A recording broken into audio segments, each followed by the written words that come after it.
Hello అండి, నమస్తే అందరికీ. కంటెంట్లోకి వెళ్ళిపోదాం.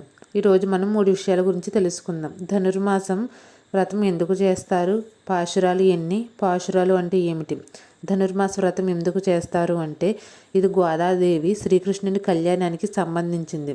ఈ వ్రతాన్ని కొంతమంది నెల రోజులు, కొంతమంది 8 రోజులు, కొంతమంది ఒక రోజు చేస్తారనమాట. ఈ వ్రతం చేయడం వలన యువతులకు మంచి భర్త అనేవారు దొరుకుతారు. అలాగే మగవాళ్ళు చేయరు కాబట్టి వాళ్ళ తల్లి చేస్తే ఖచ్చితంగా వాళ్ళకి మంచి భార్య అనేది దొరుకుతుంది. అలాగే మంచి దాంపత్య జీవితం అనేది ఉంటాయి.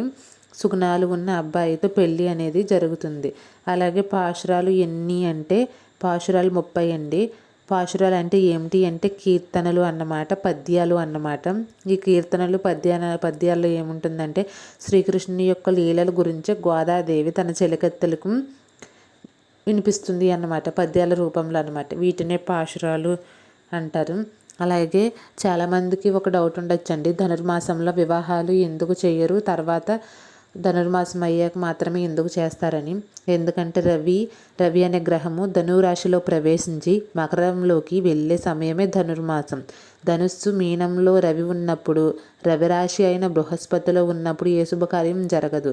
కేవలం పండుగ వాతావరణంతో అంత సంతోషంగా ప్రశాంతంగా ఉండగలుగుతారు. ఈ మాసంలో ఎక్కువగా సూర్య పూజలు అనేవి చేస్తారు. ఇంకా విష్ణుమూర్తిని నిత్యం వేకువనే పూజిస్తారు. ఇలా చేయటం వలన శుభ ఫలితాలు అనేవి మనం పొందుతామండి.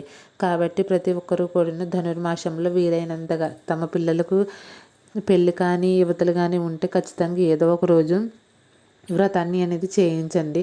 అలాగే వ్రతం చేసినప్పుడు పూజలు నైవేద్యంగా పెరుగన్నం అనేది సమర్పించండి. గోదాదేవికి శ్రీకృష్ణునికి మీరు అనుకున్నవి జరిగి మీ ఇంట శుభం కలగాలని కోరుకుంటూ థ్యాంక్ యూ అండి.